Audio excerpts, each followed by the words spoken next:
my carbon bow, but I shoot better with a more comfortable bow that fits me better. And the Prime fits you better.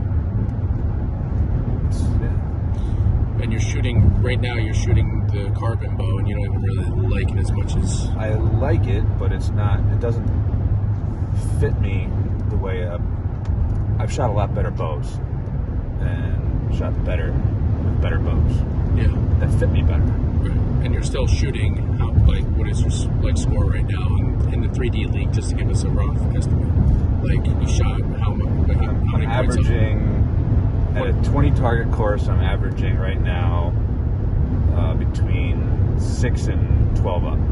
Yeah, with a bow that you know that you can be shooting. It's a good bow. I'm not gonna lie, it's a good bow, but I don't feel comfortable in it. You're not in your max potential out of it right now.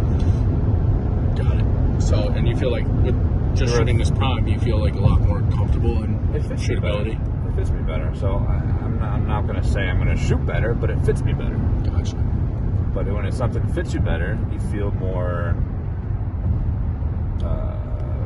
positive and what's the word? Confident with something that actually fits you.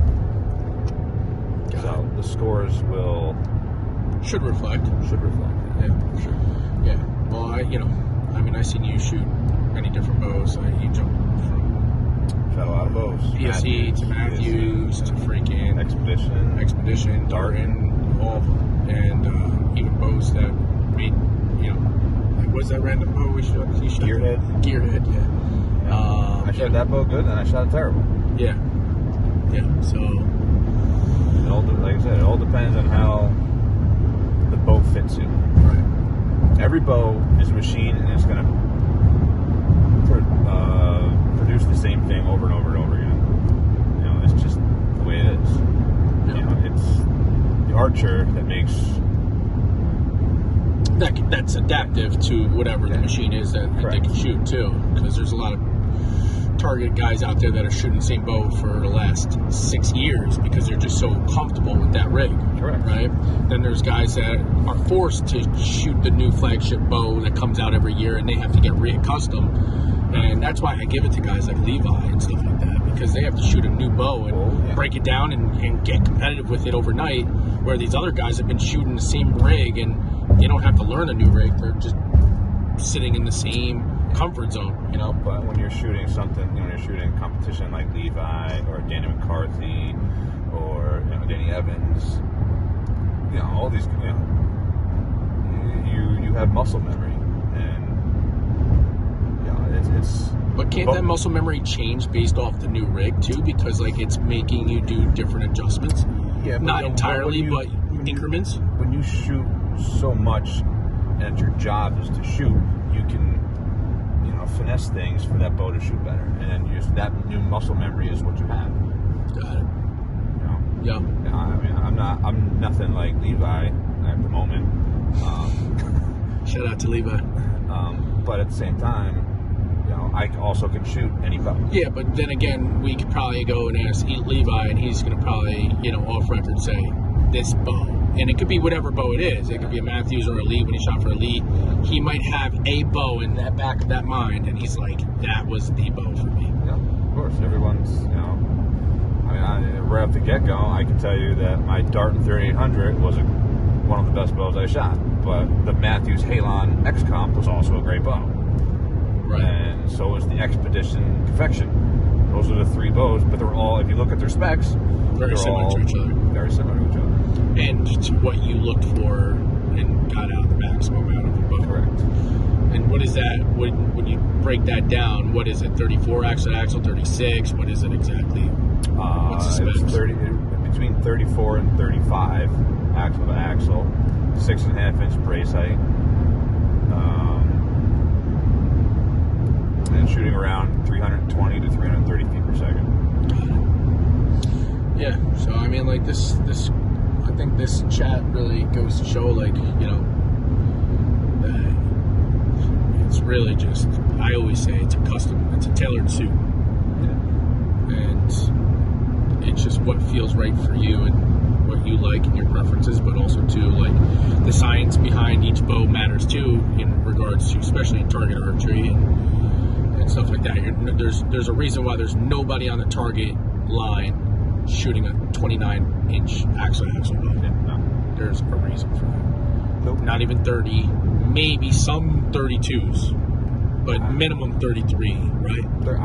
I think the lowest would be 34. And what's the reason? 40.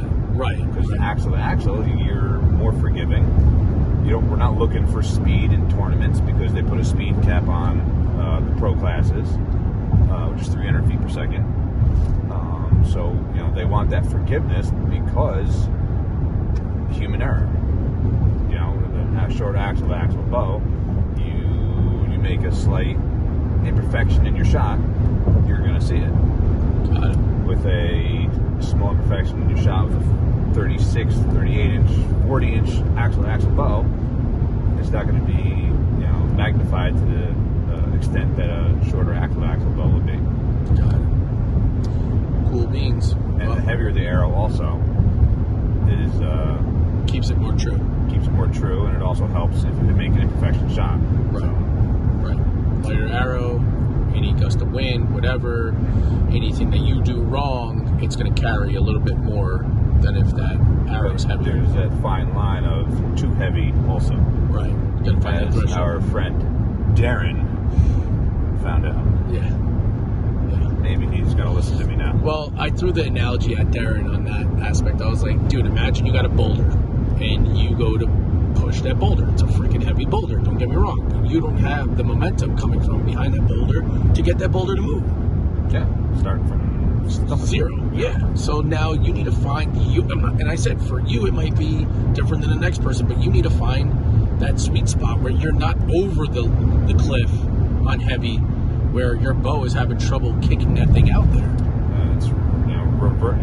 Think about it. When you're shooting a 500 grain arrow or whatever flip he's shooting, he's actually losing it. I mean, he's pushing kinetic energy, but he's losing kinetic energy because it's not right. It's not going. It's just not going. And There's no he's got momentum the twang at the end of the bow or whatnot, pushing it back. It's losing energy. Right. So. Yep. Well, the good stuff, the rabbit hole, guys, of archery, the science that goes behind it, the ins and outs and the don'ts and do's, it's limitless. But this is why trial and error. Trial and error is the number one teacher, and also, most of these guys are speaking off pure experience. They've been shooting bows since they're little kids, and there's a lot of information and stuff that goes into it, and that's also why I kind of love this sport more than a lot of other things, is because the detail that goes into it, and it's the little things that make up the big things. So, yep. So we're headed to Mike Levitt over at All Things Accuracy in Liberty, and I keep saying Monticello, Orange County, all this stuff around it. It's Liberty, New York. So we're like 15 minutes out. We're gonna be there in a quick second, and Chris is going to get his bow set up. We're going to film that, and we're going to dive into some more things. So stay tuned. Later, guys.